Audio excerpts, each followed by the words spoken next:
Maulan din kasi dito. So maybe next time Kabuto ha. Tingin tayo ng itlogan doon. Sige, tara, sige. Punta muna ako dito Kabuto. Sige, sige. So ito po yung daan nila dito mga ka-MG no. Napakahirap dahil malayo sila sa mismong barangay. At salamat din no sa barangay officials na nag-guide sa atin dito, nagturo dito kay lolo at lola na mahirap yung buhay pero yan nagsisipag magtanim mga ka-MG, kamuti, ayan. Napakaraming tanim nila dito ni Lola mga ka-MG. Tulad na sabi ni Lola kanina mga ka-MG ay 2 kilo lang po ang bigas nila kanina. Pag maubos na po yung 2 kilo, ang sasaingin nila ay saging na saba, kamuting kahoy, kuryoso, ayan. Ito po yung bahay nila ni Lola mga ka-MG, Lola Emilita. Ayan. Daming tanim ni Lola mga halaman mga ka-MG. So wala silang anak ni Lolo at Lola mga ka-MG. May anak si Lola sa una niyang asawa, kaya lang po namatay na. Kaya talagang 2 lang po sila. Ayan, si Lola Emilita. Ilang taon ka na nga ulit po Lola? Pila ka katuig la? Pila ka katuig? Edad ni mula, edad? 72. Yan, 72. So ito po yung kamuti mga ka-MG no, sinasabi ni Lola. Minsan kapag walang bigas, yung po niluluto ni Lola. Yan, ito po yung buhay dito sa bundok mga ka-MG no. Mahirap. Pero kakayanin basta masipag lang magtanim Lola no. Magtanom. Mga kamuting kahoy, ana. Kamuti. Yan, ganito sila kasi pag mga ka-MG no. Talagang mahirap dito sa pira mga ka-MG. Umaasa lang dito sa ano, sa mga tanim-tanim dito sa palibot. Yan. So, dito muna ako Lola ha. Kasi ano po sila Madam Lori, pinuntahan si Lolo. Yan. Napakaganda dito mga ka-MG. Simpleng buhay pero ang ganda ng tanawin dito. Yan, parang hahaba yung buhay mo dito mga ka-MG eh.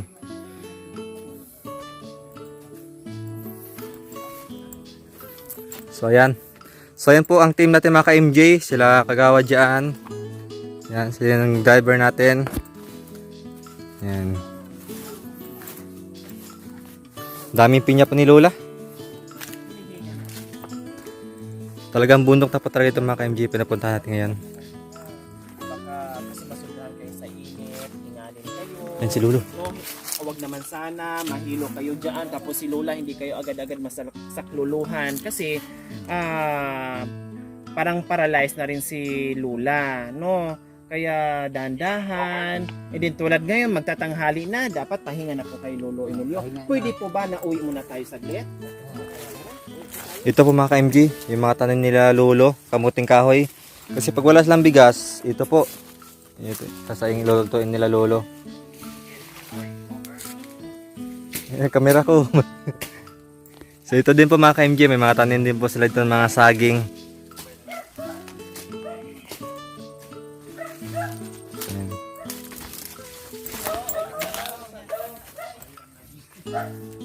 Ito po dami ng pinya dito. Masarap ito mga ka-MG kasi wala itong fertilizer. Matamis ito kaysa doon sa mga binibenta na may fertilizer po mga ka-MG.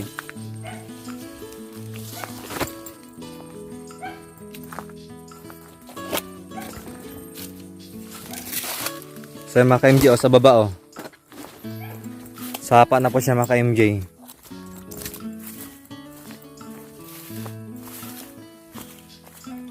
Yun. Parang ano siya ng kalabaw. Kumbaga sa Bisaya, lunangan. Lubugan po ng kalabaw mga ka-MJ. Ayun Yan.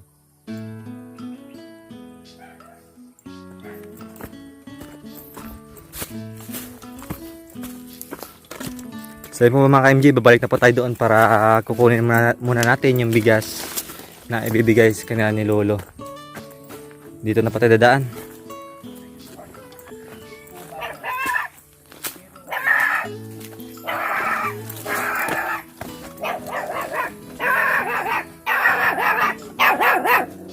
Hey! Yung alaga nila Lolo at Lola.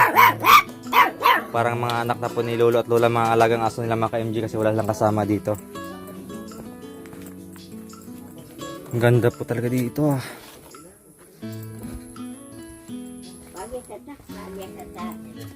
So ito si Lolo Emilio, 84 years old, and si Lola Emilita, 72 Two. years old. So, si Lola nandito sa bahay, nagsasaing din, si Lolo naman nandoon sa bukid pa rin. Okay, mga Ruhilios, pasok at may bit na surprise para kay Lola and Lolo.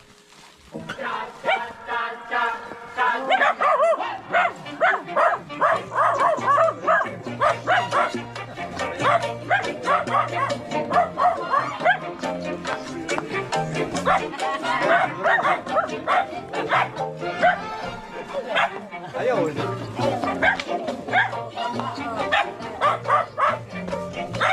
Oh.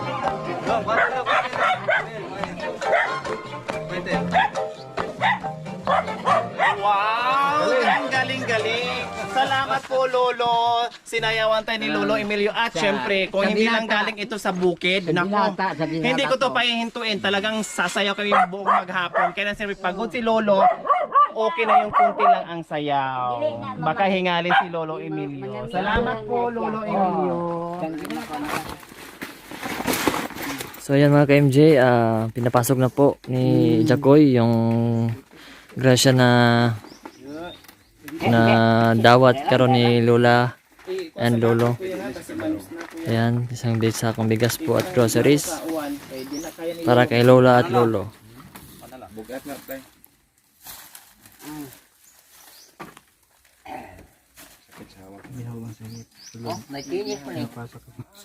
So yun, Makoy. So yun, mga MJ, grabe ang kalipay, sobrang saya.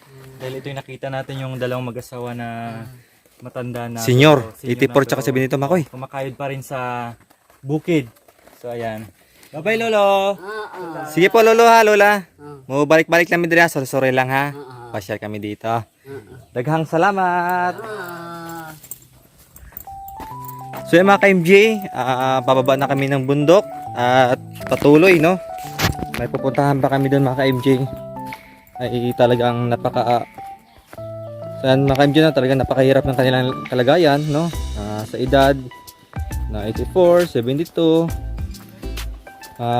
Walang magawa, mga ka-MJ, kundi magtrabaho sa bukid. So ayan, mga ka-MJ, papalabas na kami at papakita ko lang po sa inyo yung produkto dito sa Negros Occidental. Ito po yung tubo. Ayan. Halos nakapalibot po dito, mga ka-MJ, ay tubuhan. Tulad po dun sa Pangasinan na iniikot namin, halos palayan po makikita. Pero dito po, halos tubuhan po yan, mga ka-MJ. Kahit nasa tuktok po, mga ka-MJ, may tanim po yan na tubo. Ayan po. Paano pala pag, mga ka-MJ, na pagpupunta lang sa bayan, si Lolo maglalakad, mga ka-MJ, parang nakayuko na. Malayo na sa bayan. Tapos si Lula pala ay paralyzed din. So grabe, mga ka-MJ, no? Napakalayo yung nilalakad nila ni Lolo pag pumupunta sa bayan at bibili ng mga pagkain.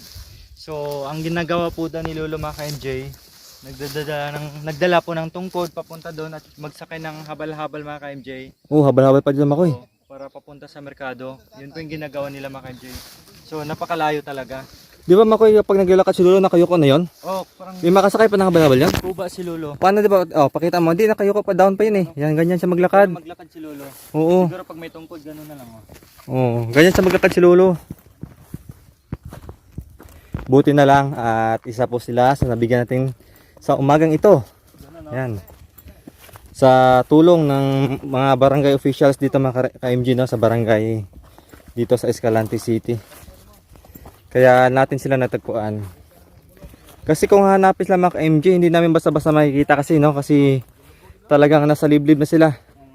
Hindi mo akalain na may bahay pa pala doon. Tingnan niyo po, mga ka-MJ, Hindi mo akalain may bahay pala diyan.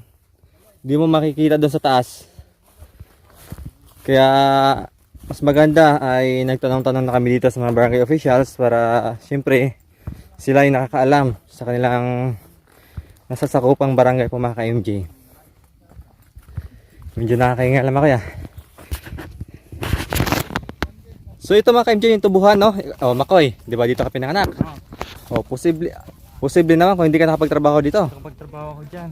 Di ba? Magtatanim, magdadamo, mag-aabono, di ba? Ito. Tatapas.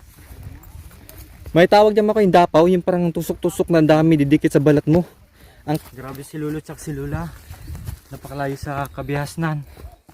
Pag maulan ito makoy, maputik pa. Maputik talaga. Ayan o. Kaya sa mga nakakaalam, no? Kaya si Madam Lori, sanay na sanay maglakad dyan. Kasi dito yung pinanganak sa bundok, mga ka-MJ. Sanay din po sa lakaran si Madam Lori, pati yung team.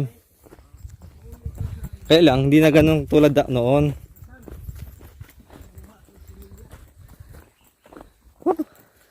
Kabuto!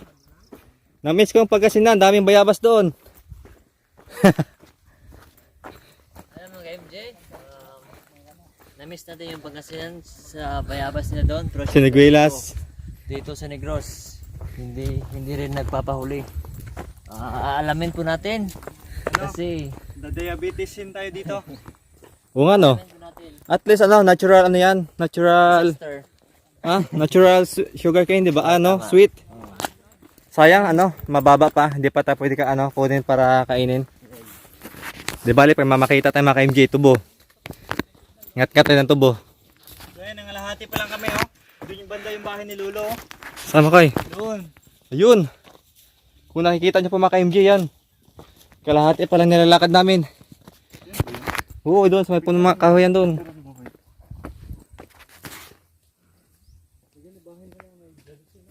Oh, kumusta po madam? Munti ka ng madulas.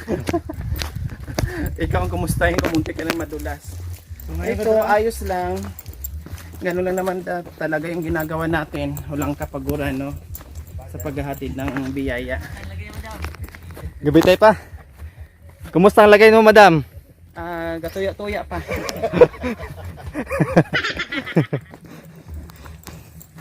Napakong-pakong. So yan madam, no, masaya po madam no, na sila lolo.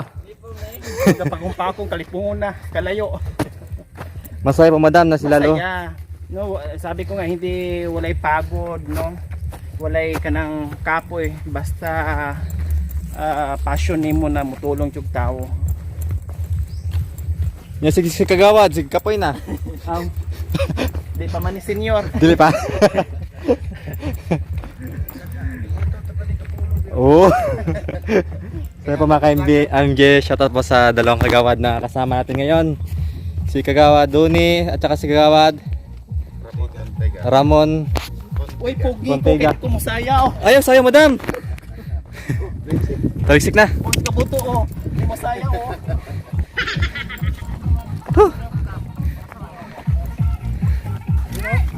Oh, lusnak. ano? Kumsa ko eh.